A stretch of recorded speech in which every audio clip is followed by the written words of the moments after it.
जय हिंद दोस्तों, कैसे हो आप सब। आज हम गुजरात के नर्मदा जिले में स्थित सरदार वल्लभ भाई पटेल मतलब कि स्टैचू ऑफ यूनिटी की बात करेंगे। दोस्तों, स्टैचू ऑफ यूनिटी दुनिया की सबसे ऊंची प्रतिमा है जिसकी ऊंचाई 182 मीटर है। आज की वीडियो में हम जानेंगे स्टैचू ऑफ यूनिटी कैसे पहुंचना है, टिकट का क्या रेट है, टिकट कैसे लें, यहाँ पर रुकने की क्या सुविधा है, स्टैचू ऑफ यूनिटी में खाने पीने की क्या व्यवस्था है, यहाँ पर आने के लिए कितने दिन का प्लान बनाए और स्टैचू ऑफ यूनिटी घूमने में एक व्यक्ति का कुल खर्चा कितना आ जाएगा। तो दोस्तों बने रहिए हमारे वीडियो के साथ, सभी को एक एक करके विस्तार पूर्वक समझते हैं। सबसे पहले बात करते हैं स्टैचू ऑफ यूनिटी कैसे पहुंचे। दोस्तों, यहाँ पर पहुंचने के लिए आपके पास 3 ऑप्शन है। पहले ऑप्शन की यदि मैं बात करूँ तो वो है ट्रेन के माध्यम से। दोस्तों, यदि आप ट्रेन से आना चाहते हैं तो सबसे नजदीकी वडोदरा जंक्शन रेलवे स्टेशन है। वडोदरा रेलवे स्टेशन से स्टैचू ऑफ यूनिटी की दूरी 105 किलोमीटर की पड़ती है। यह 105 किलोमीटर की दूरी आप बस के द्वारा तय कर सकते हैं। वडोदरा बस स्टैंड से केवड़िया के लिए बस मिल जाएगी। दोस्तों, यदि आप मध्य प्रदेश या उत्तर प्रदेश की तरफ से आ रहे हैं तो आप अहमदाबाद रेलवे स्टेशन पर भी आ सकते हैं। अहमदाबाद से केवड़िया के लिए भी बहुत सारी बसें आपको मिल जाएंगी। दोस्तों, वडोदरा से केवड़िया बस का किराया 250 रूपए लगेगा और यदि आप अहमदाबाद आते हैं तो अहमदाबाद से केवड़िया बस का किराया 450 रूपए पर व्यक्ति लगेगा। दूसरा ऑप्शन है फ्लाइट के माध्यम से। दोस्तों, यदि आप फ्लाइट से आना चाहते हैं तो सबसे नजदीकी वडोदरा इंटरनेशनल एयरपोर्ट है। वडोदरा से बस के माध्यम से आप स्टैचू ऑफ यूनिटी पहुंच सकते हैं। तीसरा ऑप्शन है रोड के माध्यम से। दोस्तों, यदि आप अपनी पर्सनल गाड़ी से आना चाहते हैं तो डायरेक्ट रोड के माध्यम से वडोदरा या अहमदाबाद होते हुए केवड़िया पहुंच सकते हैं। तो यदि आप पर्सनल गाड़ी से आना चाहते हैं तो आपको किसी भी प्रकार की दिक्कत नहीं होगी। वहां पर पार्किंग की अभी हम बात करते हैं। दोस्तों, बस वाला आपको केवड़िया में श्रेष्ठ भारत भवन के पास उतारेगा। दोस्तों, श्रेष्ठ भारत भवन में आपको पार्किंग की सुविधा मिल जाएगी। यदि आप अपनी प्राइवेट गाड़ी से आते हैं तो श्रेष्ठ भारत भवन में अपनी गाड़ी पार्किंग कर सकते हैं। दूसरी पार्किंग की यदि मैं बात करूँ तो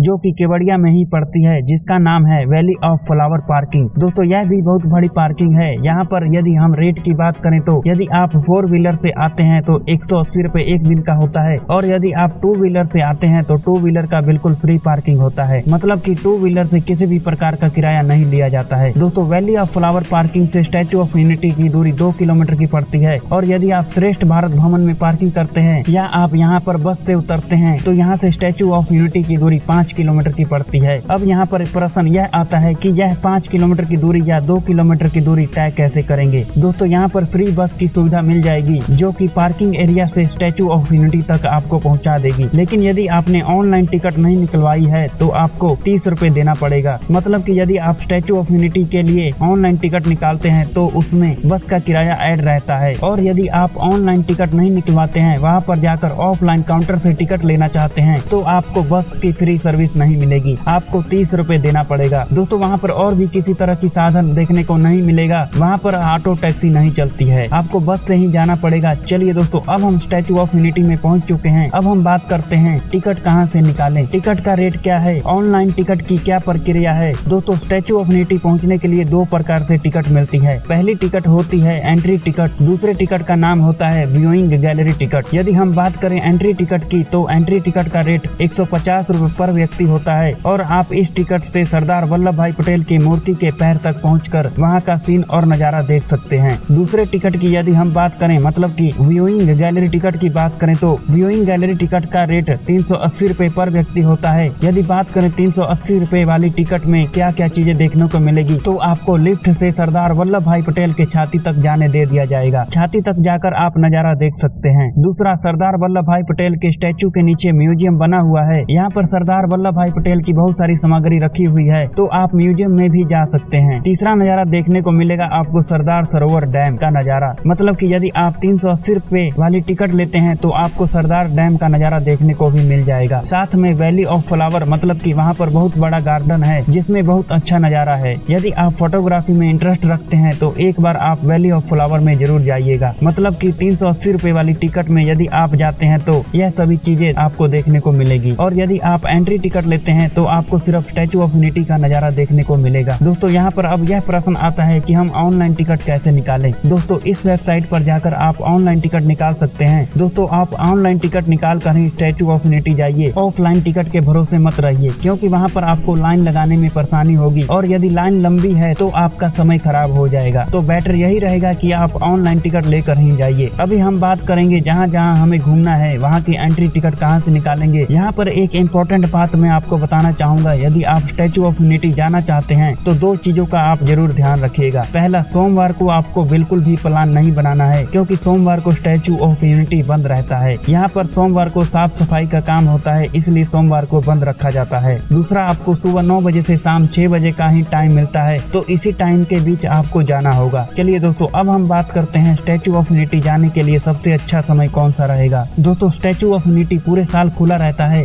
आप पूरे साल में कभी भी जा सकते हैं। लेकिन पूरे साल में सबसे अच्छी सीजन की बात करें तो आप अक्टूबर से मार्च के बीच में जा सकते हैं, क्योंकि यह सर्दियों का समय होता है जिसमें घूमने का एक अलग नजारा रहता है। चलिए दोस्तों, अगली बात करते हैं स्टैचू ऑफ यूनिटी में कितने दिन का प्लान बनाएं। दोस्तों, यदि आप सरदार वल्लभ भाई पटेल की स्टैचू देखना चाहते हैं और सरदार सरोवर डैम देखना चाहते हैं, वहाँ की आसपास की चीजें घूमना चाहते हैं, तो आपके लिए एक दिन काफी है। मतलब कि सुबह आकर शाम की वापसी ले सकते हैं। यदि आप पूरी तरह से केवड़िया घूमना चाहते हैं, वहाँ के दूर दूर नज़ारे को घूमना चाहते हैं, कुछ रिवर एक्टिविटी करना चाहते हैं, तो आप 2 दिन का प्लान बना सकते हैं। 2 दिन में आप पूरे केवड़िया और स्टैचू ऑफ यूनिटी को अच्छे से घूम लेंगे। चलिए दोस्तों, अब हम बात करते हैं यदि हम 2 दिन का प्लान बनाते हैं तो स्टैचू ऑफ यूनिटी में कहाँ रुकें। दोस्तों, स्टैचू ऑफ यूनिटी में रुकने के लिए आपके पास 2 ऑप्शन है। पहला ऑप्शन यह है, वहाँ पर BRG बजट स्टे की एक जगह है, यहाँ पर आपको 500 से 600 रुपए में रूम मिल जाएगा, तो यहाँ पर भी आप रुक सकते हैं। दूसरा ऑप्शन है टेंट सिटी का। दोस्तों, स्टैचू ऑफ यूनिटी में टेंट सिटी की दूरी 7 किलोमीटर की पड़ती है। यदि आप टेंट सिटी में रुकना चाहते हैं तो टेंट सिटी में 2500 से 3000 रुपए एक दिन का किराया होता है। दोस्तों, यहाँ पर किराया थोड़ा सा ज्यादा है। इसके अलावा आसपास आपको प्राइवेट होटल देखने को नहीं मिलेंगे, तो मैं यही कहूँगा कि आप BRG बजट स्टे में रूम की बुकिंग करवा लीजिए। इस वेबसाइट पर जाकर BRG बजट स्टे रूम की बुकिंग आप कर सकते हैं। चलिए दोस्तों, अब बात करते हैं स्टैचू ऑफ यूनिटी में खाने पीने की क्या व्यवस्था है। दोस्तों, स्टैचू ऑफ यूनिटी परिसर में ही फूड कोर्ट के नाम से एक रेस्टोरेंट है, तो यहाँ पर जाकर आप खाना खा सकते हैं। यहाँ पर यदि हम खाने पीने की रेट की बात करें तो यहाँ पर खाने पीने की रेट भी थोड़े से ज्यादा हैं। मतलब कि 150 से 200 रुपए में खाना पड़ेगा, चाहे आप लंच करें चाहे आप डिनर करें। यदि हम ब्रेकफास्ट की बात करें तो ब्रेकफास्ट भी थोड़ा सा महंगा पड़ेगा, 100 रुपए से 120 रुपए में यहाँ पर आपको ब्रेकफास्ट मिलेगा। चलिए दोस्तों, अब हम बात करते हैं सरदार वल्लभ भाई पटेल की स्टैचू देखने के बाद और कहाँ कहाँ हमें घूमना है, और यदि हम 2 दिन रुकते हैं तो हम कौन कौन सी जगहों को कवर करना है। दोस्तों, सबसे पहले यह बताना चाहूंगा, सरदार वल्लभ भाई पटेल का एक लेजर शो होता है। इस लेजर शो का टाइम शाम को 6:30 बजे से 7:30 बजे तक का होता है। दोस्तों, यह लेजर शो 25 मिनट का होता है, तो आप लेजर शो में भी शामिल हो सकते हैं और लेजर शो का नजारा देख सकते हैं। दोस्तों, यदि आप एक दिन का प्लान बनाते हैं तो आपको सरदार वल्लभ भाई पटेल की स्टैचू देखना है, दूसरा सरदार सरोवर डैम देखना है, तीसरा वैली ऑफ फ्लावर देखना है और चौथा आपको सरदार पटेल जंगल सफारी देखना है। चलिए दोस्तों, थोड़ा सा विस्तार पूर्वक समझ लेते हैं। दोस्तों, सरदार सरोवर डैम का नजारा बहुत अच्छा है, तो आप यहाँ पर जा सकते हैं। यहाँ पर एंट्री फीस बिल्कुल फ्री है, और यही यदि आप सरदार पटेल जंगल सफारी जाते हैं तो यहाँ पर 200 रुपए एंट्री फीस लगती है। चलिए दोस्तों, अगली बात करते हैं, यदि आप 2 दिन का प्लान बनाते हैं तो और आपको कहाँ कहाँ घूमना है। पहला है जर्मानी वाटरफॉल। दोस्तों, स्टैचू ऑफ यूनिटी से जर्मानी वाटरफॉल 15 किलोमीटर की दूरी पर पड़ता है। इसकी एंट्री फीस बिल्कुल फ्री है। दूसरा है यूनिटी ग्लो गार्डन। दोस्तों, यहाँ का नजारा और दृश्य बहुत सुंदर है। दोस्तों, फोटोग्राफी के लिए भी यह जगह बहुत अच्छी है। यूनिटी ग्लो गार्डन में एंट्री फीस 100 रुपए पर व्यक्ति लगता है। और यदि तीसरे स्थान की बात करें तो वो है कैक्टस एस बटरफ्लाई गार्डन। दोस्तों, यहाँ की एंट्री फीस 60 रुपए है। यहाँ भी जाकर आप कुछ समय बिता सकते हैं। और दोस्तों, यदि आप शॉपिंग में इंटरेस्ट रखते हैं, यदि आप मॉल घूमना चाहते हैं तो वहाँ पर एकता मॉल है। दोस्तों, इसकी दूरी भी 10 से 12 किलोमीटर की पड़ जाती है। तो यदि आपके पास समय है, आप कुछ शॉपिंग करना चाहते हैं, मॉल घूमना चाहते हैं, तो एकता मॉल में जा सकते हैं। दोस्तों, इन सभी जगहों को घूमने के लिए जहाँ भी एंट्री टिकट लगती है, उन सभी जगहों की एंट्री टिकट आप इस वेबसाइट पर जाकर ऑनलाइन टिकट भी ले सकते हैं। दोस्तों, यहाँ पर अब यह प्रश्न आ रहा होगा, इन सभी जगहों को घूमने के लिए हमारा साधन क्या होगा। दोस्तों, यहाँ पर आपके पास 2 ऑप्शन है। यदि आप प्राइवेट गाड़ी से आते हैं तो आप अपनी प्राइवेट गाड़ी से इन सभी जगहों को घूम सकते हैं। लेकिन यदि आप बस से आते हैं तो वहाँ पर एक बस सर्विस भी चलती है, तो आप बस के माध्यम से इन सभी जगहों को घूम सकते हैं। दोस्तों, यहाँ पर यदि मैं एक दूसरे ऑप्शन की बात करूँ तो वहाँ पर एक इको टूरिस्ट बस चलती है। दोस्तों, इको टूरिस्ट बस 7 जगहों पर घुमाती है। यह बस 7 जगहों को घुमाने का 6 से 7 घंटा लेती है और आपको वापस स्टैचू ऑफ यूनिटी छोड़ देती है। इस बस की बुकिंग भी इस वेबसाइट पर जाकर ऑनलाइन करवा सकते हैं। इस बस का किराया 400 से 450 रुपए एक व्यक्ति का पड़ जाएगा। इस बस की टिकट आप ऑफलाइन काउंटर से भी ले सकते हैं, लेकिन यदि आप ऑनलाइन टिकट लेते हैं तो आपको लाइन में नहीं लगना पड़ेगा। चलिए दोस्तों, अब हम बात करते हैं स्टैचू ऑफ यूनिटी घूमने में कुल खर्चा कितना लग जाएगा। दोस्तों, इस खर्चे में बस के खर्चे, एंट्री टिकट, होटल के खर्चे और आपके खाने खाने पीने के खर्चे को जोड़ा गया है। इन सभी का खर्चा लगभग 2500 रुपए पर व्यक्ति खर्चा आ जाएगा। तो दोस्तों यह रहा स्टैचू ऑफ यूनिटी की संपूर्ण जानकारी। दोस्तों यदि आपका किसी प्रकार का प्रश्न है तो आप कमेंट में पूछ सकते हैं। आपके हर प्रश्न का उत्तर हमारी तरफ से जरूर दिया जाएगा। तो दोस्तों आज की वीडियो में बस इतना ही। यात्रा उत्साह चैनल को सब्सक्राइब जरूर कीजिए। मिलते हैं एक नई वीडियो में नई यात्रा के साथ। जब तक के लिए शुक्रिया। जय हिंद। आपकी यात्रा मंगल में हो।